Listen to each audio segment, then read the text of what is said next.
10 సినిమాలు ఇప్పుడు అర్ధ గంటలో కొంటాడు ఆయన. అదే సార్ యాక్టివ్ ఇప్పుడు అంటే ఒక మీకు క్లారిటీ ఇస్తున్నా, యాక్టివ్ ప్రొడ్యూసర్ చాలామంది దీనికి మద్దతుగా ఉన్నారు, కొందరు వ్యక్తులే మద్దతుగా లేరు. వాళ్ళ బాధలు వాళ్ళు చెప్పుకుంటున్నారు, వీళ్ళ బాధలు వీళ్ళు చెప్తున్నారు. బాధలు అందరికీ ఉన్నాయి, వాళ్ళకి బాధలు లేవని అనట్లేదండి. సిర్లు మేము బంద్ చేస్తాం థియేటర్లు అంటే లేదు, పర్సంటేజ్ విధానికి ఫైట్ చేసి పర్సంటేజ్ని నిలబెడతాం, మీరు ఓపిక పట్టండి అని ఒక 20 థియేటర్లు హోల్డ్ అయ్యి ఉన్నాయి ఇలా సిటీలో. లేకుంటే 20 థియేటర్లు బంద్ అయిపోతాయి ఇప్పుడు. కాకపోతే వాళ్ళకి హామీ ఇచ్చే మేము తీసుకొచ్చాము ఇక్కడికి. ఎందుకంటే ఇలా స్వార్థం ఏం లేదు, మాకు సెల్ఫిష్నెస్ ఏం లేదు. ఇక్కడ నైజాం ఏరియాలో థియేటర్లు బంద్ అయితే అందరూ ప్రొడ్యూసర్లు బాంబేలో పోయి అగ్రిమెంట్ చేయాలి.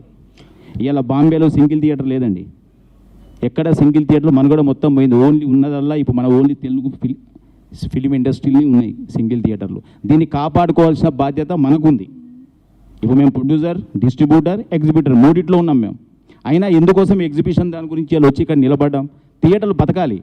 ఇప్పుడు మాకే కాదు, మాకున్న థియేటర్లు ఎంత ఉన్నాయో మైత్రికి అంతే ఉన్నాయి, మిగిలిన వాళ్ళకు ఉన్నాయి, అందరికీ థియేటర్లు ఉన్నాయి. ఇక్కడ థియేటర్లు లేని వాళ్ళు ఎవరు లేరు. మా కోసం మేము సెల్ఫిష్గా దీనికోసం ఫైట్ చేయట్లే, బతకాలి. థియేటర్ సింగిల్ థియేటర్లో ఇప్పుడు మీరే ఉన్నారు, మీ మీడియా మిత్రులు, సింగిల్ థియేటర్కి మీరు ఇంట్రెస్ట్ చూపిస్తారా, మల్టీప్లెక్స్ చూపిస్తారా సినిమా చూడడానికి?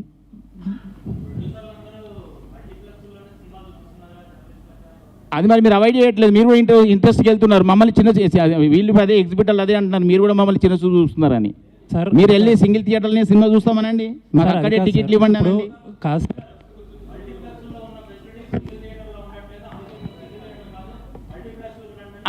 రైట్, మీరు చెప్పేది బాగుంది. మీరు ఇప్పుడు ఆ పర్సెంటేజ్ సిస్టమ్ అయిన తర్వాత మీరు ఏ థియేటర్లు అయితే ఆ ఫెసిలిటీస్ లేవో మీరు నిలదీయండి.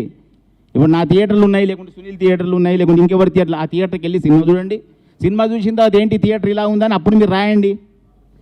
సార్ సార్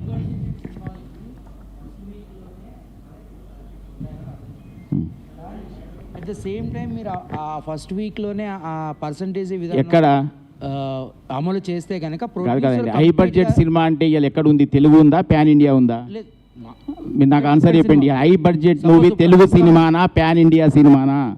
అది చెప్పండి నాకు ఆన్సర్. తెలుగు సినిమానే. Telugu cinema pan India cinema అయింది, అలా తెలుగు సినిమా లేదు. High budget cinema pan India. Pan India అన్నప్పుడు మరి బెంగళూరులో ఎందుకు పర్సెంటేజ్ ఇస్తున్నారు, మహారాష్ట్రలో ఎందుకు పర్సెంటేజ్ ఇస్తున్నారు, తమిళనాడు ఎందుకు పర్సెంట్ ఇస్తున్నారు? తెలుగు స్టేట్ ఏం చేసింది? మన సినిమా, మన హీరోలు, మన డైరెక్టర్లు, మన వ్యవస్థ. మనకేది? మన థియేటర్లు ఎక్కడన్నా ఈరోజు? మీరు మాట్లాడండి సార్, మీడియా మీరు మాట్లాడండి, మీరు నిలదీయండి క్వశ్చన్లకు ఆన్సర్లని. మేము కాదు మాట్లాడాల్సింది. మేము మాట్లాడితే శిరీష్ రెడ్డి బ్యాడ్, శిరీష్ రెడ్డి ఇలా మాట్లాడతాడు. ఇది కాదు, వ్యవస్థని మొత్తం టోటల్ ఇండియాలో అన్ని స్టేట్లు తిరిగి ఎక్కడ ఏ వ్యవస్థ ఎలా నడుస్తుంది. మనం ఒక్కళ్ళం కాదు కదా. ప్యాన్ ఇండియా సినిమాలు చేసి ఒక పుష్ప లాంటి సినిమా ఇలా ఎంతమంది ఎంజాయ్ చేశారండి వరల్డ్లో, ఇండియాలో. మనం ఎక్కడ ఎంజాయ్ చేసాం? మనకేంటి చెప్పండి? వాళ్ళు ఎంజాయ్ చేస్తున్నారు. ఇప్పుడు అక్కడ పోయి అందరికి పర్సెంటేజ్ ఇచ్చి వస్తున్నాం కదా. మేము గేమ్ చేంజర్ చేసాం, మేము ప్యాన్ ఇండియా సినిమాలు చేస్తున్నాం, మేము ఇప్పుడు హిందీలో సల్మాన్ ఖాన్తో సినిమా చేస్తున్నాం. అంటే ఎంత ప్యాన్ ఇండియా సినిమా అయినా తెలుగు స్టేట్స్లో వచ్చే డబ్బు వేరు, మిగతా దాంట్లో ఇప్పుడు మీరు అన్నట్టు బెంగళూరులో ఇస్తున్నారు, లేకపోతే తమిళనాడులో ఇస్తున్నారు అంటే నెంబర్ ఆఫ్ థియేటర్స్ తక్కువ అయి ఉండొచ్చు.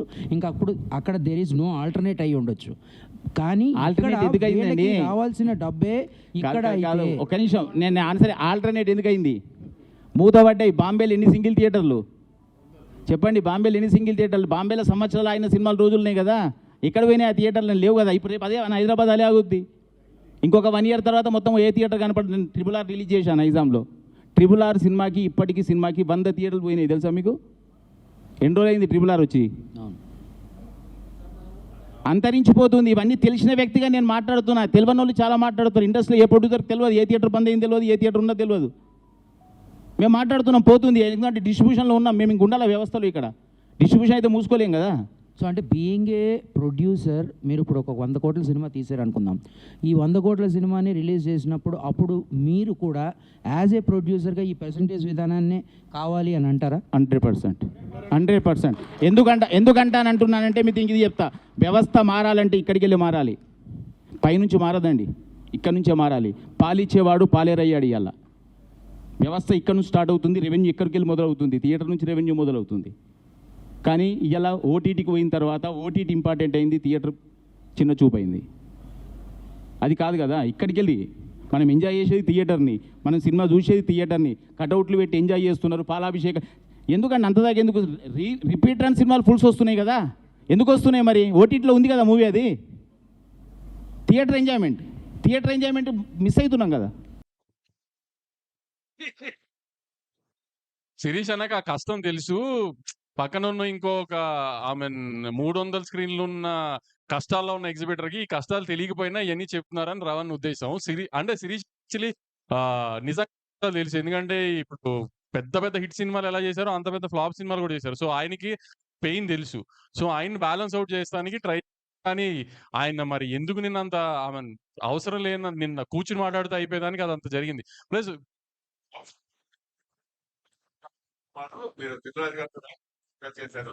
ఎందుకు మళ్ళీ ఇటు వైజాగ్ మారాల్సి వస్తుందంటే ఏంటి రోజు ఒకటే రెస్టారెంట్ లో తినాం కదా, అప్పుడప్పుడు మారుతాం కదా. అలానే మూడు వచ్చింది, మారాలనిపించింది, మారాను అంతే. అది మీరు రాజు గారిని శిరీష్ అన్నని అడగాలి, అది నాకు తెలియదు కదా.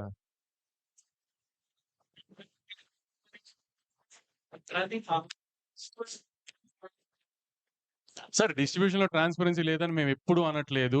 కానీ ఇప్పుడు దాకా ఏంటంటే, ఇప్పుడు ఒక సినిమా ఎన్ఆర్ఏ అమ్మేస్తున్నాం అనుకో, మనం మేంచి ఒక డిస్ట్రిబ్యూటర్ మీద బర్డెన్ వెళ్తున్నప్పుడు మనకంటే తను ఎక్కువ బాధ్యతగా ఉంటాడు. సో మనం అతన్ని ట్రాన్స్పరెన్సీ అడగాల్సిన అవసరం లేదు. కానీ ఇప్పుడు పర్సంటేజ్కి వచ్చేసింది అనుకోండి, ఫర్ సపోజ్ ఇప్పుడు వాళ్ళందరూ చెప్పినట్టు యుఎస్ లో ఉంది కదా, కర్ణాటకలో ఉంది కదా, ఈ అన్నిటిలో రెంట్ ట్రాక్ ఉంది, లేకపోతే మాకు సిస్టమ్ తెలుస్తుంది రెంట్ ట్రాక్ యుఎస్ లో మీ అందరికీ తెలిసినట్టు.